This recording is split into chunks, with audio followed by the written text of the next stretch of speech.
Well. The St. Louis Cardinals have just pulled off a series sweep of the unsweepable Baltimore Orioles. The vibes are high right now. City Connects are a little bit more of a mixed bag, but we will talk about all this and more on this episode of Dealing the Cards. Hey, this is Dealing the Cards, a St. Louis Cardinals podcast. It's Josh, Andrew, and Sandy. We're hosts each time on here. We usually record twice a week, but we also have a special long form video coming out on Friday. Sandy and I just saw the first look at it after Andrew's been working on it for a little while. It's really cool. So we're excited to bring you that here soon. But again, Cardinals content all the time on this channel. So if you want to keep up with the team coverage, whether it's our takes, bringing on writers, players, all that kind of stuff, subscribe to the podcast here on YouTube or on audio platforms. We appreciate a lot. Like as well or share. It helps us get the content out there to more people, and it's just really exciting. So again, sorry that we went a little bit late today, Sandy. Yeah, well, I was at the ballpark. I just got back, made it out to all 3 games this weekend. I was so excited about this recent stretch of hot play from the Cardinals. Got back in town and decided I was going to make it to my first, second, and third games of the year on consecutive days. And boy, I picked the right time to do it because the Cardinals have just swept, as Josh said, the unsweepable Baltimore Orioles. It's crazy because the Orioles hadn't been swept since 2022. Cardinals didn't have a sweep yet this year. They fell into a 3-0 hole today, and they climbed back out of it for a 5-4 win. What a great game. I'm just going to get into this series. I am so excited about this team right now. Masyn Winn seems like he's becoming a franchise player. Like, oh my goodness, everything's going our way right now. Everything's coming up Cardinals the last few days. I believe they've won 8 out of their last 10. Today was just a huge game in a number of ways. They swept the doubleheader, obviously, so they got both wins. They're within 1 game of a playoff spot with that 3rd wild card. They've tied the Pirates for 3rd in the division now. They've started to climb back into that race a little bit. Everyone around the Cardinals is still losing. The Mets and Nationals fell today, so we got a distance between them in the standings. Ryan Fernandez picks up his first save of his career. Like, so many good things today. What an exciting day. What an exciting series. So we're obviously going to talk about this series. Just so many good things to say. I am ready to chug Moe's water on here. The biggest difference for me with this between this team and last year is if everything had to go right for the team to win a game. And today they had a rain delay, and then so they come back, they win that game with the Gorman home run, which is awesome. Then they have another rain delay for this game, and their bullpen's down. They don't really get a quality start because of 2 straight games with no quality start. And they did get a quality start. But Lynn would have pitched farther. Lynn would have pitched 2 straight games where their starter was cut short because of rain, which is super frustrating. And then they had to rely on a depleted bullpen against the freaking Baltimore Orioles. Kyle Leahy in his 2nd inning of work is going against them. Part of the Orioles lineup shuts them down. Obviously, Ryan Fernandez got into a little bit of trouble there, but the defense is improved. And when your defense is this good, Nootbaar can play center field. I know I advocated for that when the offense needed to go, but Nootbaar in right field, that's a plus defender is probably about it. He's not elite in right field, but he's definitely really helpful. Siani in center. Oh my goodness, Masyn Winn at shortstop. We're going to have to talk a lot about Masyn Winn today. But the way they were able to pull out this game against a really good team when they were depleted and not their best, that's huge to me. And it's coming off of the Boston Red Sox series win, which they're a competitive team, but they're not a great team like the Orioles. Now you've got the Cubs coming up next. I'm getting really optimistic about this team again and its chances. It's going to take a little bit more for me to fully buy back in, but all those little signs that we've been talking about why this team should be better than it is are really firing right now. Andrew, what has been your take of this? How are you feeling about the team coming off of a series sweep? Again, I want to say it again. The Baltimore Orioles have not been swept since Adley Rutschman's been called up. We just swept them. Yeah, it's really good. Excited to see that the team's winning games that have been really close against one of the best teams in all of baseball, right? But there's still ground to make up. We're still 6 games back of the division right now, 1 game back a wild card spot, but we have to leap 4 other teams to get there first. I don't want to bring the negativity. I feel good about this so far. I'm having fun watching the games. I'm not sold that this team is a playoff contender yet. Obviously, within 1 game of the wild card is really good. But again, none of these NL teams have really had a hot streak yet. Maybe we're going to be the team that gets it going. You never know. But we have a pretty tough schedule coming up. We play the Cubs. We play the Phillies. We just swept the Orioles, though, which is great. I would have liked to see a couple more wins in the past series against the White Sox, against the Angels, but those games are already over, so you can't really do anything about that anymore. I'm liking what I'm seeing from the lineup. Goldie and Arenado are kind of still not performing up to their career standards, and I don't expect them to like be MVP type, but I expect them to be like among the best hitters on the team. You look at their OPS, it's still fairly middle of the road for them. Nolan Gorman's been really impressive this week. Thanks, Josh, for dropping him in fantasy. Lars Nootbaar has looked a lot better. Masyn Winn might be the best hitter on this team, right? Like he's leading the team in a lot of those statistical categories that Wilson Contreras had at one point, but he's been hurt. So I feel like Masyn Winn should get a little bit more credit for what he's been doing. And I know Josh wants to give him that extension. I'm not sure I'm quite there yet, but yeah, I just want to see what happens this week against the Cubs, right? It's a really important series going up against some really, really solid pitchers.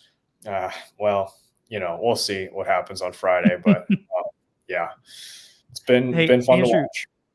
To your point earlier, because I think it's fair. Like I again feel really good. Vibes are high, but it's fair to not be like, oh, the team is totally turned around. It's all good. Who cares what happened in the first month? Because and like let's think back to last year's team. Okay, they were 10-24, coming off an 8-game losing streak, and where they lost game 2 of the Detroit Tiger series. 8-game losing streak. They're 10-24. They win the last game of that Tiger series after things looked really bad. Cardinals just won the last game of the Milwaukee series. Then the Cardinals went 11-3 after that. They took 2 of 3 from the Cubs in Chicago. They swept Boston in Boston. And then they've took up 2 of 3 from the Brewers at home and 3 of 4 from the Dodgers at home. So like last year, this team got super hot against really good teams. And I'm like, oh, I'm so in. Nolan Gorman's hitting those like go ahead to go home runs in Boston and in St. Louis. They're beating the freaking Dodgers. Like it's like I'm all in again. And then they fell apart. So I've seen this fair. Yeah. So I think it's fair. It doesn't mean it's going to end the same way, but it's fair to say, hey, just because they're beating good teams now, again, doesn't mean it's going to continue that way. But again, last year, the pitching just like, I'm like, at any point, this thing's going to fall apart. When it's this time, it's like, hey, the offense is finally producing like it needs to, rather than like the house of cards is falling down. So that's where I think it is different. But I mean, doesn't mean the offense can't go cold again. It feels like they're finally heating up. Sandy, you're going to make that point a little bit as different, but absolutely. I totally think it's different. I would argue the offense like still isn't what it could be. Jordan Walker's not even here. Wilson Contreras is hurt. Paul Goldschmidt and Nolan Arenado really still aren't getting it going. Like Arenado had a good game today, but his OPS had fallen back under 700. He's been slumping the last week or two. Like obviously Goldie's still not doing it. And it can totally get better. Nolan Gorman finally got his batting average above 200. Like he is going to be better moving forward, I believe. Lars Nootbaar still hitting into a lot of bad luck, and maybe nobody in the league gets screwed over by the home plate umpire as often as Lars Nootbaar. And to the degree of Lars Nootbaar, I watched him look at balls 5, 6, and 7 today for strikes 1, 2, and 3, which was unbelievable, just awful. Terrible work by, I believe it was Laz Diaz behind the plate. But, I think it's different. And I think the pitching is just so much better this year. And the bullpen is what's really, really much better. Like last year, I didn't feel comfortable with any lead, especially when Ryan Helsley wasn't pitching. It was just awful. And Helsley missed almost the whole season. This year, so this second game, right? Like we need to talk about how great this was. Ryan Helsley gets used in the first game, which makes sense. Go for the win. I love the aggressive move to use him and Kittredge in game 1, even knowing you might not have them in game 2. Romero was unavailable. So the Cardinals have to go to 2 innings of John King, and he gets it done, and he looks great doing it. Then they have to go to 2 innings of Kyle Leahy, and Kyle Leahy, like you said, faces the top and then the heart of the Baltimore lineup, and he shuts him down. And then finally they close it with Fernandez, and it looked really shaky, but we mentioned like Lars Nootbaar's incredible defense saved the day.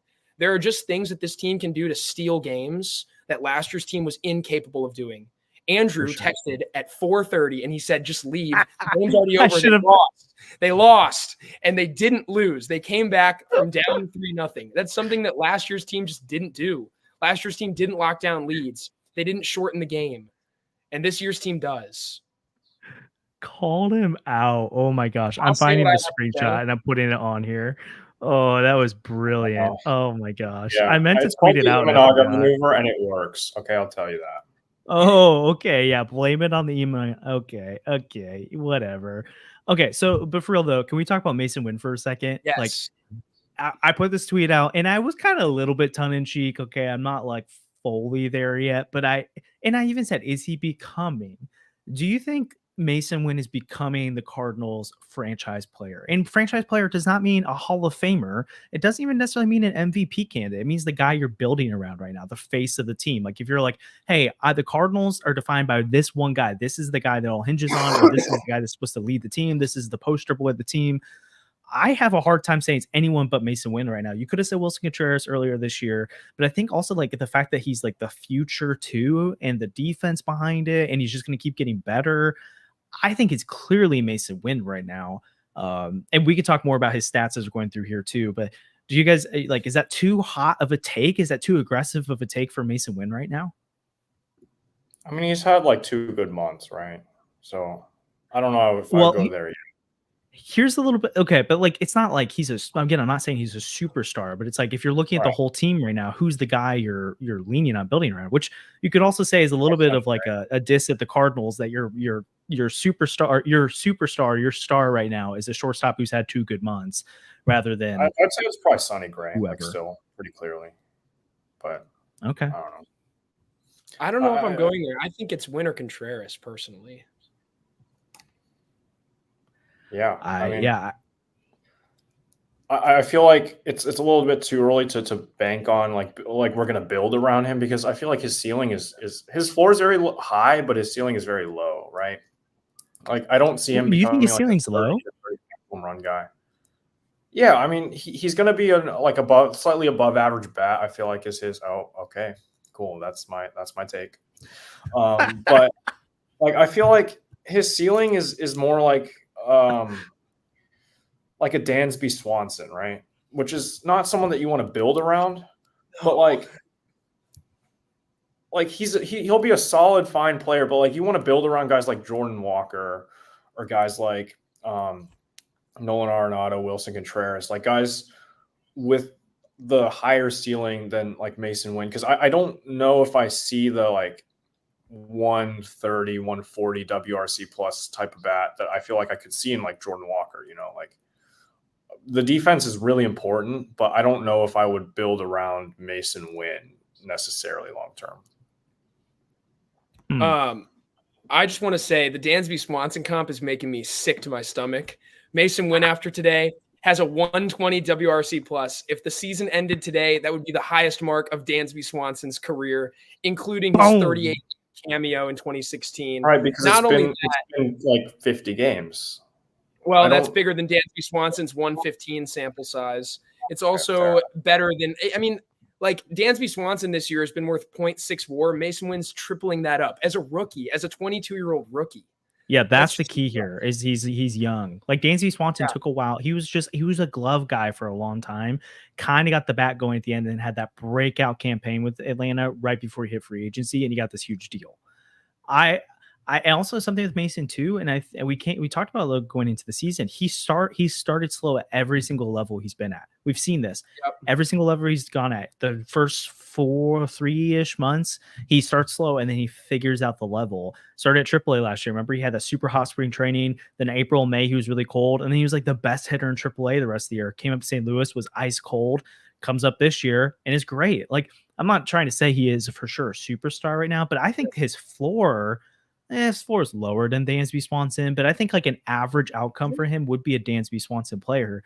And again, like how valuable can a player be in today's game if they're not hitting 30 plus home runs as like a superstar? I don't know. But if you're playing it's potentially the best defense in all of baseball at the best position in all of baseball, paired with elite speed. So he's a guy who's going to get you 30 plus stolen bags probably, and probably more if he gets on base at this clip. And then he has power. He just hasn't tapped into it yet at this level, but he's a guy that when he's I think when he figures it out, he's at least 20 home runs. I think I don't think he gets the 30, but I think like 20 home runs is a good mark for him. And then if he's a high average guy, like again, he's going to be a guy who like Tommy Edman occurs a crap ton of WAR. He was like 10th in NL or old baseball of WAR in 2021 or something like that.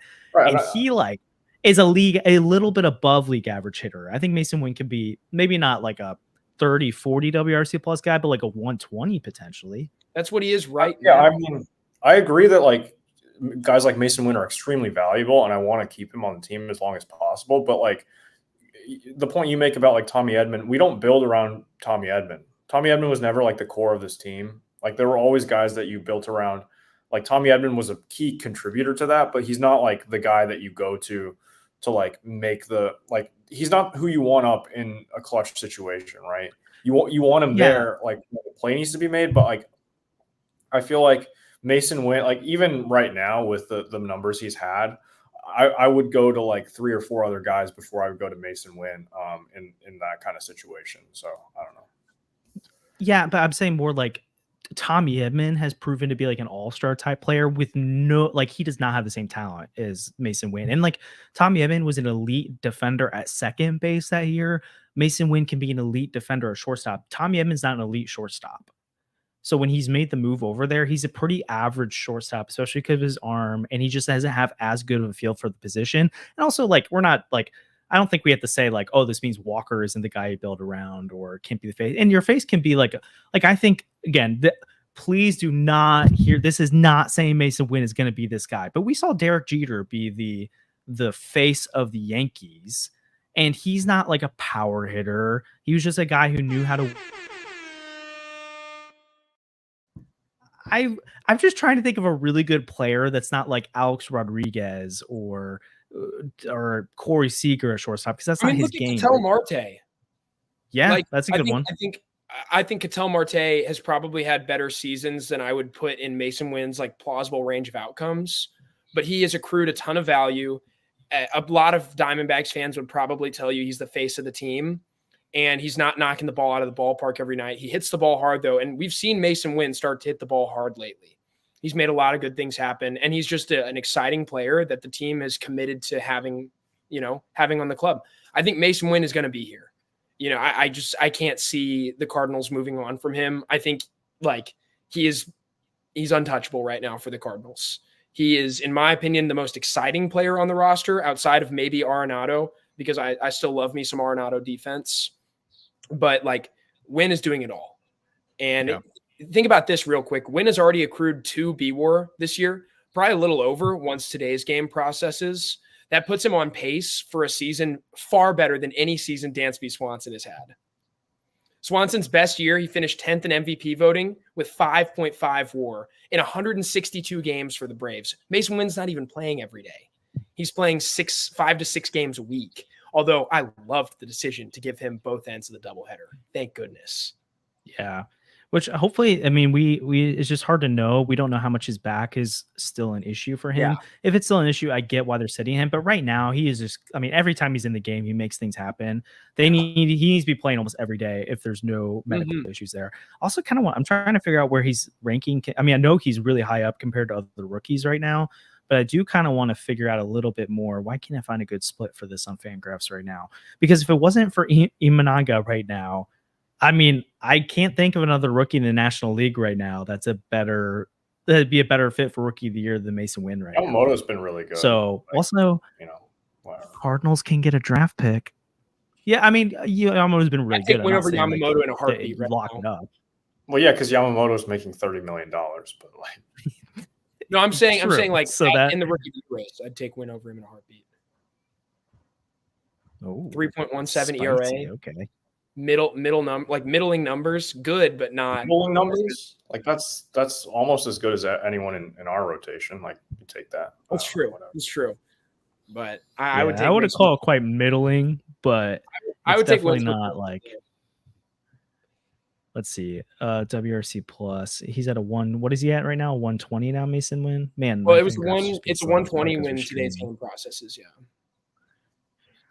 Okay. So out of players who have like played actual significant time, he would be 1, 2, 3, 4, 5, 6, 7th in WRC plus behind Joey Ortiz, Colton Cowser, Wesel Perez, Davis Schneider, Willie Abreu, and Michael Busch.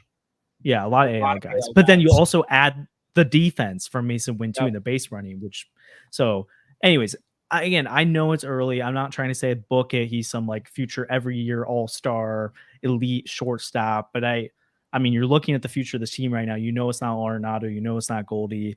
I'm still a huge Jordan Walker guy. He's the biggest ceiling out of all. Well, I think he has the highest ceiling out of all of them, but I think people have said for a long time the tools that Masyn Winn has, the ceiling is through the roof. Like the actual, like the likelihood he hits that kind of ceiling is lower than Walker hitting his ceiling. But it's just exciting to have. You got Masyn Winn, Jordan Walker as like your two guys, and then you have Nootbaar, Gorman, Donovan, Team Kent's. Like you have all these other guys, Ivan Herrera. Like this is a fun young core. Dan, what's his face, Dombrowski or whatever from Fangraphs just put something out today, and he was kind of looking at the 2025 2026 Cardinals, and their projections right now have them as like the third worst team in baseball over the next 2 years. I'm like, I just don't see that. I think the projections are getting really tampered now because they have a lot of the old guys in the roster, but we know they overturned that. And then we also like Nootbaar, Gorman, Donovan, these guys got off the slow starts, and that's not who they are. I'm really excited about this team over the next few years.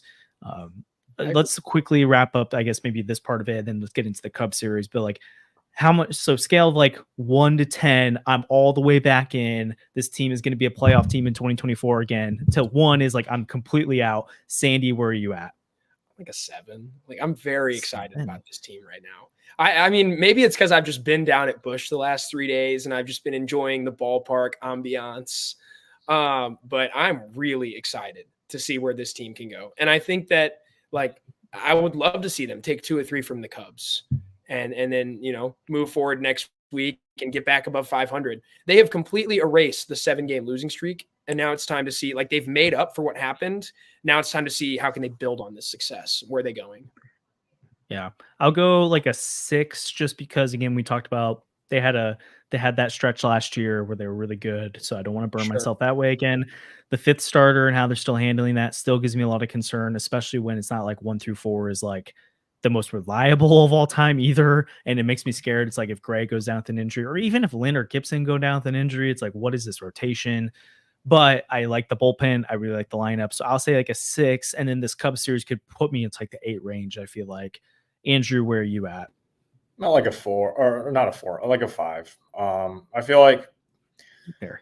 Yeah, I mean, I just don't want to get hurt again. You know, like I've been here before. Last May, I was like, oh yeah, we're back. We swept the Red Sox, and now this year I'm like, oh, we swept the Orioles. But like I've seen this team fall apart. I know this pitching staff has overperformed a little bit. The numbers in May haven't been as good as we would have liked. Not allowing any runs really to the Orioles. I think we allowed like 2 earned runs this entire series is really good. The defense needs to tighten up a little bit though. I want to see this Cubs series play out. I always dread playing the Cubs because I feel like they usually like just beat us, right? Like I don't know, maybe that's just my own bias, but like I feel like we lose a lot more to the Cubs than we win. And yeah, I don't know. I'm cautiously optimistic for the series. Friday's game will be tough for me personally, but yeah, we'll see. We'll see how that goes. I need to see more. I need us to get back to 500. I need us to hold a playoff spot for a little bit. I need us to just show a little bit more life, right? Like we did the job. We climbed back to where we were before. I think we're like 2 or 3 games under 500. But now I need us to like really push and contend for the division, contend for a wild card spot, because it's very doable, right? This team is like 1 or 2 pieces clicking away from just going on a run. And I don't like our schedule because I think we played the Cubs, then we play the Reds. The Reds are awful. They've been terrible this year, but like we always struggle at Great American Ballpark. Then we go to Philly, Houston. Houston is resurging, and I'm kind of scared. I was initially like looking forward to that. But like once we get through that stretch, if we're like at 500 or over 500, then I'll probably buy back in and be like, yeah, I'm excited for the rest of this team because then we have like Rockies, Pirates, Marlins, and I don't know. I like looking at the schedules, but I've learned, right? Like we could drop 2 out of 3 to the White Sox and then sweep the Orioles. So I guess it doesn't really matter. Man, if they're at or above 500 after that stretch, I'm for sure back in because that's a brutal stretch. And they're 3 games under 500 right now too. Like if they were like, over that stretch they were 500 or like a hair below it, I'd be like, oh, like again, we're talking about 3rd wild card here. I think they could do it. If they're above 500 that stretch, I'm like, this team has, again, it's not the Braves or Dodgers, but it puts them back in that tier where it's like anything can happen. You're not going to predict them to beat a team like that in the playoffs, but they can make the playoffs and be a scary team. And then you've got the deadline too. You can talk yourself back into things, which is fun. So we're going to look at the Cubs series real quick. So I think Andrew's got the flop. But before that, again, if you're enjoying this episode and like what we've got going on, please like and subscribe. We really appreciate it as well. And let's just continue on with the flop. Andrew, what do we've got for the pitching matchups in the Cubs series? So on Friday, Miles Michaelis will start against Shota Imanaga. Good guy. I'm sure he's a nice guy. And then on Saturday, Jameson Taillon faces supposedly Matthew Liberatore. That's what people are saying. I don't think that's confirmed yet, but it could be someone else from the minors that we could call up. And then Sonny Gray against Javier Saad on Sunday. Friday, I'll be at the game. I'll be wearing all black if you want to find me. Probably be really easy to spot. I'll own my bad takes from earlier in this offseason where I said that Shota Imanaga was worse than Miles Michaelis and Steven Matz. Pretty obviously incorrect. So yeah, you guys can cook me. I get cooked on Twitter every day for this. Like every time he makes a start, someone tags me. It's like, okay, I know. But yeah, anyway. What do you guys think? Here's what I think. When Shota's on the mound, we probably should just put out this. That would be if they can hit off Shota, that would be wild. I would love again. I mean, they don't hit high velo, but Shota's fastball isn't high velo. It's like 93. So I don't know. Yeah, movement, but it's deceptive. It's just the best fastball in all of baseball somehow. So, I will say, hey, let's look at the NL Central. The last 10 games, the Brewers are 5-5, the Cubs are 4-6, the Pirates are 6-4, the Reds are 3-7, and the Cardinals are 8-2 in their last 10 games. So Cardinals are hot. Cubs aren't cold necessarily, but they're also they've been teetering off a little bit recently. Again, I think they're the safest team in the division to me, where they're the team I don't think is going to fall off, but I don't necessarily love them at their ceiling. The Brewers, I feel like, again, I just am so surprised they're still this good. Yeah. Reds, I think, could be better than they are, but they've dug themselves a hole. I mean, I'm not necessarily expecting the Cardinals to win this series. I think it's a go either way. I really hope they do, and I'm going to predict the Cardinals to win this series because they got the magic going right now, and I think they want to keep the vibes going. And they're at home too. That helps out a lot. Who's pitching Saturday for the Cubs again? Jameson Taillon. He's been really good this year. Yeah, he has been good. Right. So Saturday and Friday are going to be tough. They got to pull. I mean, well, obviously you have to pull one of those to win the series. So that was a dumb take. But it's just like you have to pull a game either against the Cy Young Award winner at the moment or a pull game with Libby on the mound. What? I think they can do it. I think they can too. I'm just saying it'll be tough, and I would be really impressed if they win one of those. I hope they Sunday you have to win. Destroy Shota, or it'd be awesome if they just get that'd be really nice. I would rather the Cardinals score 10 runs on Friday than make the. Actually, no, that's not true. Yeah, but Andrew, your luck, they'll get like Shota get pulled in the 8th, and then the Cardinals will score 10 runs in the 9th.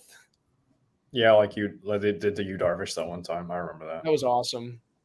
They left Yu Darvish in the game for the 9th. That was crazy. Mm-hmm. Oh man, I don't know who had put as like the X factor for this series. Honestly, kind of could be Libby, where it's like, dude, you got to figure out how to get through a couple innings here because that could kill the bullpen. I know you've got Sonny Gray Sunday, so that's helpful. But like, man, these Libby starts are just killing it because you're also taking him out of the bullpen, which that's the part of this I'm still mind boggled by. It sounds like Libby's going to start Saturday. It's like you literally can get probably the same production. I don't think they care about Adam Kloffenstein's. Like I know they care about Sem's. No, I think they should go with Kloffenstein. Yeah, so like if they don't want to mess with Sem, I get it, but throw Kloffenstein out there, and now at least you have Libby in the bullpen for 2 of those games. Like that is more valuable than using Libby out of the rotation and then having Roy Croft. Well, I'm trying to think who is their 8th man out of the bullpen right now. Still good. Yeah, I'd still rather have Libby because Libby's been probably their 4th or 5th best reliever. So, I don't know. This bullpen has been so good. Yeah, but Libby's been like dominant against lefties. It's the righties. Yeah, that's true. That's true. Can't do anything against. So I don't know. Leahy's been looking good. It'd be interesting to do like a circle of trust at some point about who are like the guys that when they come in, we're like that guy's getting in and out because there's clearly 3, but then you can add more into that. Is John King in the circle of trust? He's in yours. He might be. John King's numbers are crazy this year. Okay. I just want to point out that he has the highest ground ball rate in baseball since being traded to the Cardinals at the deadline. By the way, this is the start in like 2018 where Mike Leake was no longer the NL ERA leader. Ah. I'd just like to point that out for no particular reason. Yeah, not trying to jinx anything. Oh man. Okay. Well, I think we're hoping for a series win. We'll see what happens with it. As we wrap up, though, we can throw some more Cubs stuff in here, but we have to talk about the City Connects, right? Oh yeah. This has been like the weirdest back and forth. My initial reaction was average, and then I started to like them, and then the players came out were like, we hate them. So I don't think they didn't say it, but like, wait, Mason's reaction was definitely Contreras said he hated them on Instagram. That's true. Contreras did, and Newt was like, I'm no fashion design expert, but I was like, okay. I'll say this. At the ballpark, I've seen a ton of them. They are flying off the shelves. The fans love them. Bill. Thanks, Bill. Yeah, thanks, Bill. This is why I didn't spend on payroll, because he knew that people would buy the City Connects. Thanks for I'm not buying one until the end of the season, because I don't know who's going to be on the team. You know, like the odds I Masyn Winn will be. Yeah, I'm getting a City Connect. That's my decision, and the odds I acquire it in the next like 2 weeks are very high. I also might buy a Connect just for laughs. I made the joke that I wasn't going to be able to get my Alfonso Rivas one but honestly, he'd be perfect because they have the Rivers on it. So Rivas, you know. Oh man. So yeah, if you're in the chat, let us know how you felt about the City Connects. I like them. I think they're like a B. And also I was kind of thinking the other day, I was like, I've never seen someone make a mock-up of, like, you know how sometimes people will make like this with the Cardinal, like this team's City Connect should be. Like, I've never really seen one that was better than what they came up with. And like, when I think of like a red jersey, I don't have like, the only thing I thought of that could have been different and cool would be if they had, instead of doing the birds on the bat, because apparently DeWitt the third wouldn't undo that, is changed the bat into like the arch. And so you can have the bird somewhere too, but it's like an arch on the front as the bat. I think it would have been really cool. Or the bat turned into the arch. So, but I thought it was pretty cool all around. I'll get a Masyn Winn one. I gotta buy into the hype. Yeah. So I mean, I was at Angel Stadium last week. This is just an anecdote. I was with my friend who's a Dodgers fan, and we saw this person who's a Giants fan at the game and had a Brandon Crawford City Connect jersey. And my friend whispers to me, he's like, "Is that Brandon Crawford? I don't like that guy." And I told him, I don't really like him either. But anyway, I might get a Brandon Crawford City Connect jersey. So that's got to be the worst investment of all time. Yeah. I mean, I think he'll stay on the roster till at least the trade deadline. Are we serious when we say that? The trade deadline? I mean, think about how long Motter was on the this last year. When Tommy this is worse than Motter. It's worse than coming back though. I can't see him coming back before like July. Well, before the trade deadline, I think he'll be back. Well, maybe. Does Crawford have to stay that long? Why can't it just be for me? I think it could be for Mean, but I think Edmund for sure pushes it out. And I think if they have a timeline on him and they're like, it's still too long, I think they might make the move, but I think they are kind of like, I don't know. But because at this point, you can't bring down Ciani. Like, he's been too good. No, you can't. It's got to be Ciani. So, yeah. So I kind of like Michael Ciani right now. I'm not going to lie. I'm in on Ciani too. It's been fun. He might be like the best defensive outfielder in the league right now. Whoa! In the National League, he leads the National League outfielders. He leads National League outfielders in outs above average, and he has less volume. A wise friend just told me a little bit ago. It's only been 2 months, so probably I'm not gonna make an absolute with him, but I'm not. I'm just saying right now, his numbers are tops among NL outfielders, and he has way less innings than some of the other guys. That's fair. That's fair. It's kind of wild. Everything we wanted Victor Scott to be, Michael Ciani is. I know. So imagine if you want to. Oh my gosh, what would you do? So funny. 2024 Gold Glove winner Michael Ciani. Just like 2019 NL All-Star Paul DeYoung. Oh gosh, that would be. They hand them a massive extension, and then here we go again. Oh man. Hey, that'll make Sandy City Connect worth it. Ciani can stay as long as he wants. I'll say that. Oh man. Well, I think we covered most of it today. Any lasting hot takes you got on the way out, or I think we're Yeah, it's a lot more fun when the Cardinals have the guy that you don't like the all off season and he plays really well. Instead of it is fun. It's great. I'm so happy to eat my words. Oh yeah, it's kind of weird how like the Siani stuff started. I feel like there's just a few minor league guys who were like, Siani's not good, don't trust it, and it's like everyone was like, oh yeah, Siani must suck, and then he ended up being pretty good. So, yep, I'll eat my words on that one. We all three of us owe Michael Siani a apology letter, more than the Twitter one. We need to send him a real one. Send him some flowers to Busch Stadium. So, absolutely, thanks, Michael. Thanks, Michael. Well, again, this has been an episode of The Deal in the Cards. We'll be back again on Sunday, hopefully to talk about a series sweep of the Cubs or a series win. Knock on wood. Good baseball right now. Again, it's May, very early. I wouldn't say it's early anymore, but it's still a lot of time left in the season. We're excited to see what happens. Masyn Winn's awesome. City Connects are pretty good. The Cardinals are hot. The Cubs are not at the moment. So hopefully about to demolish them. Again, this is your first time watching the podcast, or you've been watching around and you haven't subscribed yet, please subscribe. It helps the channel out a ton. Again, we've got a really, really cool video coming out Friday. So hopefully you all can watch that and share that, because Andrew's put a lot of time and effort into that one, and it's really cool. So excited for Friday, excited for the series against the Cubs, and yeah, we'll see y'all next time. Thanks, Tyler.